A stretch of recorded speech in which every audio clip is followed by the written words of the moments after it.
Big boss വീട്ടിൽ നിന്ന് ബിന്നി എവിക്റ്റായി പോയിരിക്കുകയാണ്. എവിക്റ്റായി പോകുന്ന സമയത്ത് ബിന്നി ലാലേട്ടനോട് പറഞ്ഞ രണ്ട് കാര്യങ്ങളാണ് നമ്മൾ ഈ വീഡിയോയിലൂടെ നോക്കുന്നത്. എനിക്ക് തോന്നുന്നു ലാലേട്ടൻ വരെ ഞെട്ടിപ്പോയിട്ടുണ്ടാവാം. ഒരുപക്ഷെ ആദ്യമായിട്ടായിരിക്കും ഒരു മത്സരാർത്ഥി ഇങ്ങനെ എവിക്റ്റായി പോകുന്ന സമയത്ത് പറയുന്നത്. എന്തായാലും നമുക്ക് ആ കാര്യത്തിലേക്ക് വരാം.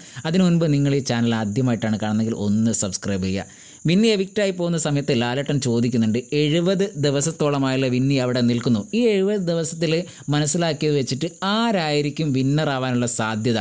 ലാലേട്ടൻ തന്നെ പറയുന്നുണ്ട്, ഒരാളുടെ വോട്ടിങ്ങിനൊക്കെ മാറി മറിയാൻ, അതായത് ഒരാളുടെ ഇഷ്ടം കൂടാനും ഒരാളുടെ ഇഷ്ടം കുറയാനും കുറച്ച് സമയം മതി, അല്ലെങ്കിൽ ചെറിയൊരു പ്രവൃത്തി മതി. അതുകൊണ്ട് തന്നെ നമുക്ക് കൃത്യമായിട്ട് ഒന്നും പറയാൻ പറ്റില്ല. അതിൻ്റെ അകത്ത് 70 ദിവസം നിന്ന ഒരാളെന്ന നിലയ്ക്ക് ആരായിരിക്കും സാധ്യത എന്ന് ചോദിക്കുമ്പോൾ ബിന്നി ഒരുപാട് ആലോചിച്ചിട്ട് പറയുന്നുണ്ട്, നമുക്ക് കൃത്യമായിട്ട് പറയാൻ പറ്റില്ല.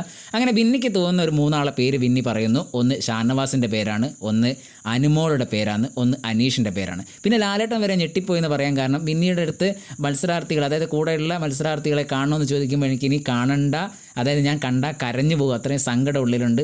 അപ്പോൾ ലാലേട്ടൻ ചോദിക്കുന്നുണ്ട്, ആരെയാണ് അവിടെ ഏറ്റവും കൂടുതൽ മിസ് ചെയ്യുന്നത്? അപ്പോൾ നെവിൻ്റെ പേരാണ് ബിന്നി പറയുന്നത്. നെവിനാണ് ഏറ്റവും കൂടുതൽ മിസ് ചെയ്യുന്നതെന്ന്. അത് നെവിനോട് ലാലേട്ടൻ പറയുമ്പോൾ നെവിൻ കരയുകയും ചെയ്യുന്നുണ്ട്. അങ്ങനെ ബിന്നി പുറത്തായി പോകുമ്പോൾ 2 പ്രധാനപ്പെട്ട കാര്യങ്ങൾ ഇതാണ്. ഒന്ന്, വീട്ടുകാരെ കാണണ്ട ഇനി, അതായത് സങ്കടം ഉള്ളിലുണ്ട് എന്ന് പറയുന്നതും.